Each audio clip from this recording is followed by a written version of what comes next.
Prosesi pernikahan akan segera dilakukan. Sagara didampingi Prayoga menunggu kedatangan pengantin wanita. Karena Nadira belum menemukan kedua orang tua kandungnya, Natasha yang akan mendampingi calon menantunya.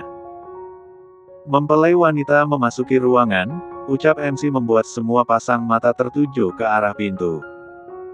Begitu juga Sagara yang menatap ke arah pintu. Katanya, momen menunggu pengantin wanita memasuki ruangan itu mendebarkan, tapi Sagara tidak merasakan apa-apa. Bahkan gugup saja tidak. Justru, diam-diam Sagara mencuri pandang ke arah Cassandra. Entah apa yang mereka bicarakan tapi Cassandra sedang tertawa riang bersama Derek. Marah, kedua tangan Sagara terkepal. Seharusnya Sagara yang ada di posisi Derek mendampingi Cassandra, memeluk dan mengusap perutnya yang tengah mengandung. Semua ini gara-gara Derek. Seiring berjalannya waktu, kebencian Sagara pada saudaranya itu semakin besar. Sagara yakin Derek yang menjebak Cassandra dan menidurinya sampai Cassandra hamil. Dan Sagara juga yakin kejadian malam itu saat Sagara minum obat perangsang di klub, Derek lah yang menjebaknya. Tunggu saja sampai Sagara menemukan bukti, Sagara akan menghancurkan Derek. Sagara, konsentrasi, Prayoga membisiki putranya. Saat itulah, tepat saat Sagara mengalihkan perhatian pada pintu, sebuah gesekan pelan terdengar, diikuti oleh suara gemerisik kain. Seperti adegan slow motion, dia menyaksikan sosok yang begitu memukau melintasi ambang pintu. Nadira, sang pengantin wanita, berjalan dengan langkah anggun diapit oleh Natasha dan Emma. Dalam balutan gaun pengantin putih yang melambangkan cinta suci dan keindahan, Nadira terlihat mempesona. Gaun itu merangkul tubuhnya dengan lembut, membentuk garis-garis elegan yang menonjolkan keindahan alaminya. Pada bagian atas, gaun tersebut memiliki hiasan renda yang menyerupai rantai bunga-bunga putih yang menjalar dengan lemah gemulai. Renda tersebut membingkai leher dan bahu Nadira, menambahkan sentuhan lembut pada keseluruhan penampilannya. Rambutnya yang gelap digelung di belakang, diberi hiasan bunga-bunga kecil yang serasi dengan hiasan gaunnya.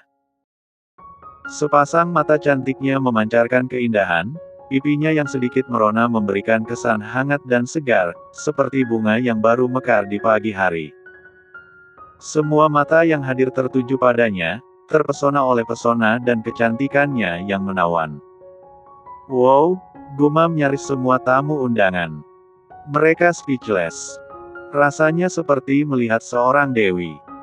Apa benar gadis bak dewi ini berasal dari desa? Begitulah kira-kira pertanyaan yang terlintas mereka. Ah, bukan hanya mereka. Sagara pun sama.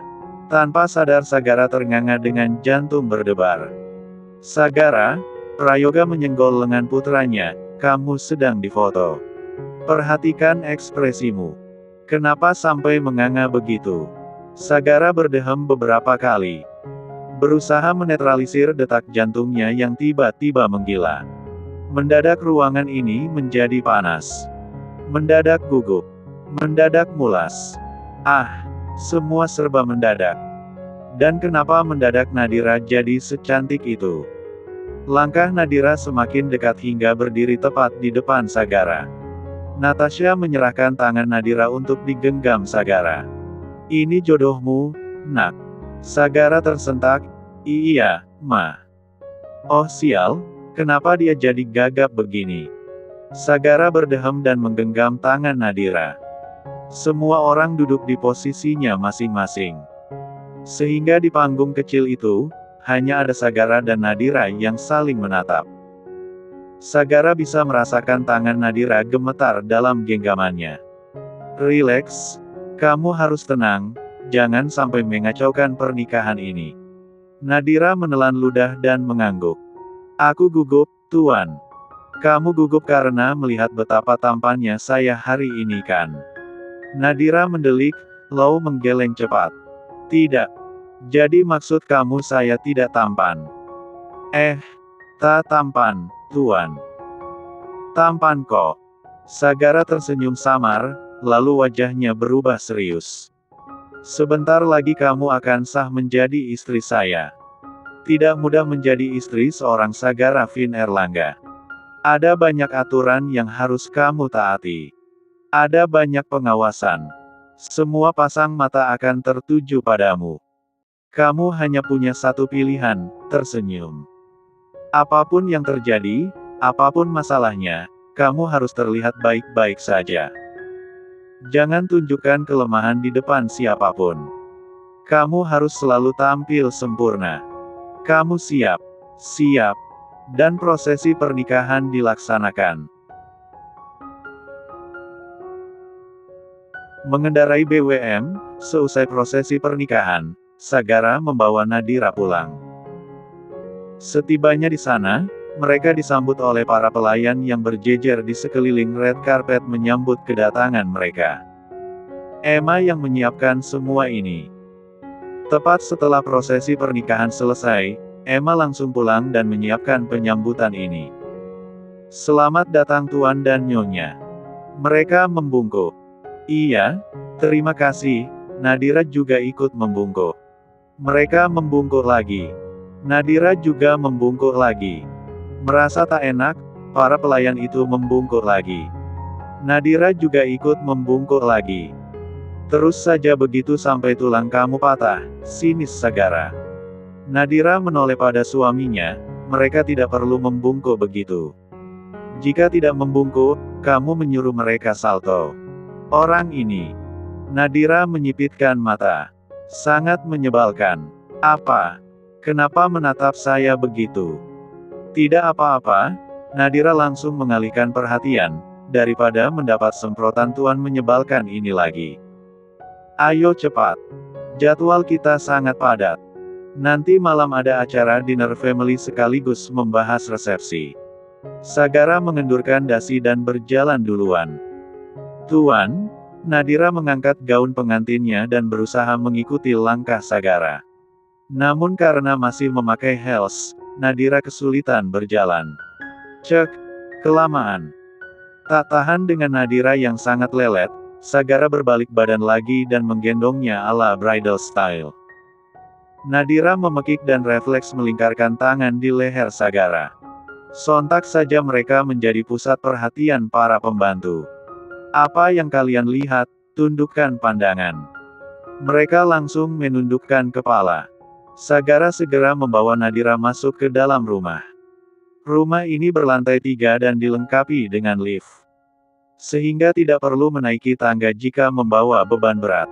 Tuan, saya bisa jalan sendiri. Turunkan saya. Pandangan Sagara yang fokus ke depan, teralih pada Nadira. Mempertemukan mata tajamnya dengan mata sayu cantik milik istrinya. Beberapa detik, mereka saling menatap. Seolah terkunci, Nadira tidak berani mengalihkan pandangan kemana-mana.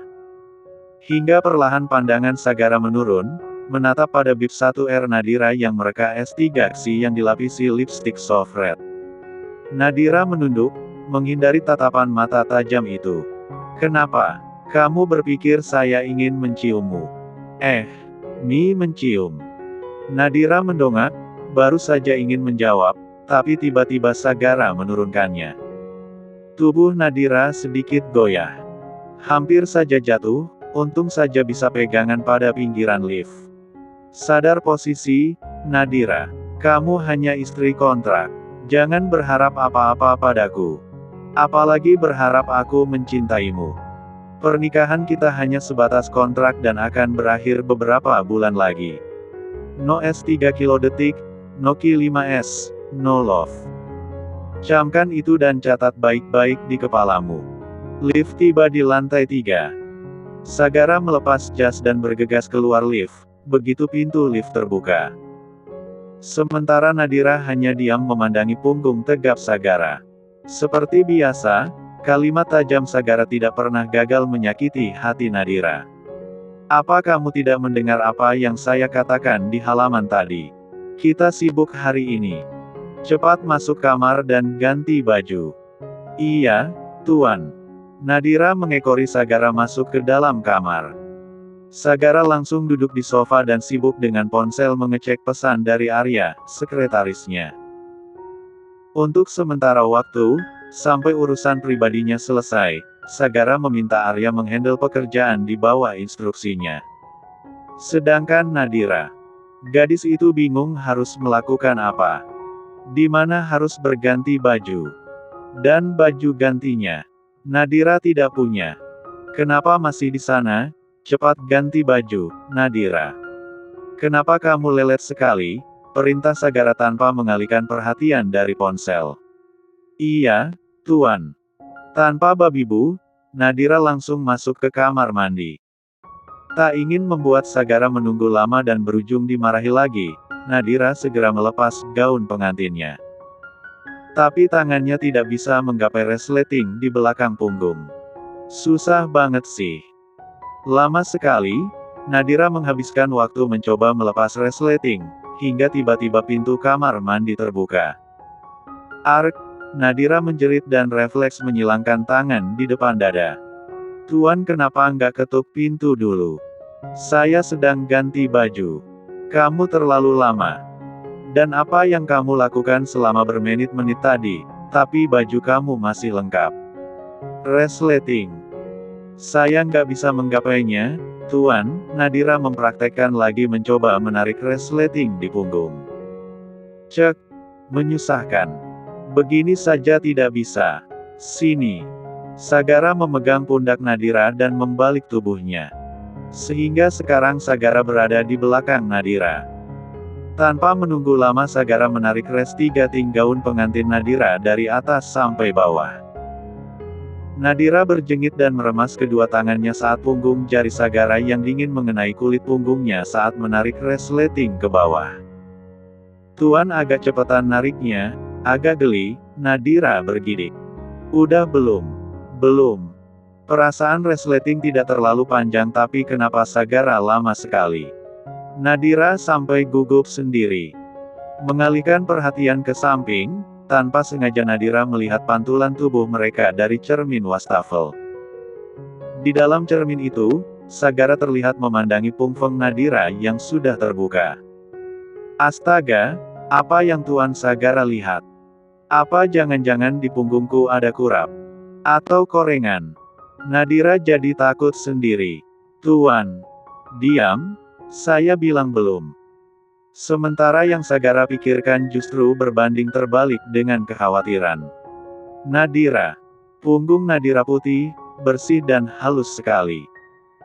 Tadi, Sagara hanya iseng mengusap punggung Nadira dengan punggung jarinya saat menurunkan resleting, tapi sekarang mendadak Sagara ingin sekali menyentuh seluruh Nadira. Model gaun pengantin ini tanpa BR4, sehingga Sagara bisa melihat seluruh punggung mules Nadira. Dan sialnya, bayang-bayang malam panas di klub waktu itu, terlintas dalam kepala Sagara. Saat itu Sagara tidak mabuk sepenuhnya, sehingga dia masih ingat setiap detail adegan cinta satu malam mereka. Dia juga ingat saat Meng 3 kap ke klit H4 lus Nadira dari ujung rambut sampai ujung kaki. Apa ras empatnya masih C4 lus waktu itu? Tuan. Dingin, Tuan. Punggung saya dingin.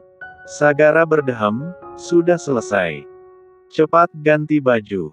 Sagara hendak pergi, tapi tiba-tiba Nadira menahan pergelangan tangannya. Seketika, rahang Sagara mengerat dengan pandangan mata tertuju pada tangan itu. Maaf, Tuan, Nadira buru-buru melepas genggamannya, saya tidak punya baju ganti. Semua barang-barang saya masih di apartemen Jessica. Saya panggilkan Bu Emma. Dia yang akan mengurus persiapan kamu sampai dinner nanti malam. Baik, Tuan.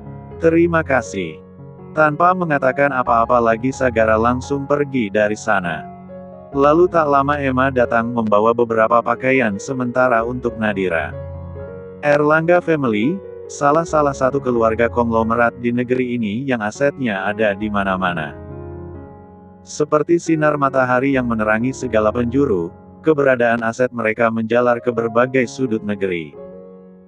Dalam sebuah holding besar yang bernama Erlangga Group, mereka mengelola seluruh anak perusahaan. Dikabarkan setiap tahun perusahaan multinasional itu bisa menghasilkan ratusan triliun. Di ranah teknologi, dalam perusahaan Erlangga Technology Solutions, mereka menjadi penggerak revolusi digital melalui inovasi yang brilian. Tidak ketinggalan, Erlangga Energy Ventures, sektor energi dan sumber daya alam juga menjadi medan gemilang bagi mereka. Ada juga bidang pendidikan dengan mendirikan Erlangga Campus dan beberapa komunitas yang bergerak di bidang edukasi. Merambah ke bidang kesehatan, Erlangga Group memiliki Erlangga Hospital yang menjadi salah satu rumah sakit terbaik di negeri ini. Tak hanya itu, bisnis properti juga dikuasai oleh mereka di bawah perusahaan global Erlangga Global Commerce. Wow, Nadira speechless. Apa mereka benar-benar sehebat itu? Emma mengangguk, dan masih banyak lagi anak perusahaan lain. Emma mengakhiri presentasi dengan menampilkan foto keluarga Erlangga Family. Di layar proyektor itu, Natasha duduk di kursi, di belakangnya ada suaminya Prayoga, sedangkan di samping kanan kirinya ada Sagara dan Derek. Sama seperti perusahaan pada umumnya, Erlangga Group juga dipimpin oleh seorang CEO. Dulu, selama bertahun-tahun Tuan Prayoga yang menjabat sebagai CEO, lalu diwariskan pada Sagara, putra kedua. Sementara Derek, putra pertama, menjabat sebagai wakil direktur. Sekarang Tuan Prayoga menjadi anggota Dewan Direksi sebagai pengawas perusahaan. Sedangkan Nyonya Natasha, beliau tidak mengambil jabatan di perusahaan melainkan sibuk mengurus yayasan yang bergerak di bidang edukasi. Beliau juga aktif di sosial media dan beberapa kali memberikan seminar gratis. Sempurna. Nadira sampai ingin bertepuk tangan saking kagumnya mendengar penjelasan Emma tentang keluarga konglomerat ini. Oh ya, Bu Emma, ada yang membuatku penasaran, Derek, putra pertama Tuan Prayoga, tapi kenapa Tuan Sagara yang menjadi CEO? Biasanya anak pertama yang menjadi pemimpin perusahaan. Itu masalah internal keluarga. Saya sebagai orang luar tidak bisa memberikan jawaban apa-apa. Dan saya juga tidak punya hak untuk bertanya pada mereka. Saya hanya pelayan di keluarga mereka. Nadira mengangguk-angguk. Tapi menurutku, keluarga Erlangga harus bersyukur memiliki salah satu orang kepercayaan seperti Bu Emma. Bu Emma baik, cerdas, ramah dan menghargai orang. Saat semua orang menatap remeh padaku, hanya Bu Emma yang menatapku layaknya manusia. Di mata mereka aku seperti sampah menjijikan yang harus dijauhi. Aku tidak akan bisa melangkah sejauh ini tanpa dukungan Bu Emma. Ada Mama Natasha juga. Beliau sangat baik, beliau juga mendukungku. Emma mengangguk. Tugas saya di sini adalah mengabdi pada keluarga Erlangga. Karena sekarang Nona Nadira sudah menjadi salah satu anggota keluarga Erlangga, sudah menjadi kewajiban saya untuk menghargai dan menghormati Nona. Apapun perintah Nona akan saya lakukan. Perintah apa ya? Gini aja deh, aku perintahkan Bu Emma harus makan yang teratur, jaga kesehatan, dan jangan banyak bergadang. Emma tersenyum. Astaga gadis ini.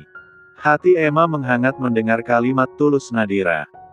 Emma baru mengenal Nadira, tapi bisa langsung tertarik dan jatuh cinta pada sosoknya. Nadira punya sesuatu yang entah apa, tapi hal itu bisa membuat orang lain nyaman. Tuan Sagara membutuhkan sosok seperti Nadira dalam hidupnya. Hari-hari Sagara dipenuhi dengan kerumitan, ketegangan, penuh intrik dan tekanan. Jika tidak kuat mental mungkin bisa berakhir di rumah sakit jiwa. Sagara hebat, tapi dia tetap butuh seseorang untuk menemaninya. Sosok seperti Nadira lah yang paling cocok, sosok gadis periang, tulus dan jujur. Sekarang Nona Nadira siap-siap untuk acara dinner malam ini. Iya, Bu. Aku siap untuk malam ini dan untuk hari-hari selanjutnya. Aku tahu aku tidak pantas menjadi bagian keluarga sempurna ini, tapi aku akan mencoba memantaskan diri. Aku akan melakukan yang terbaik semampuku. Aku ingin meninggalkan kesan baik untuk mereka. Emma tersenyum dan mengangguk. Saya suka semangat Nona. Fighting, Nona kecil. Nadira tersenyum lebar. Fighting, Bu Emma.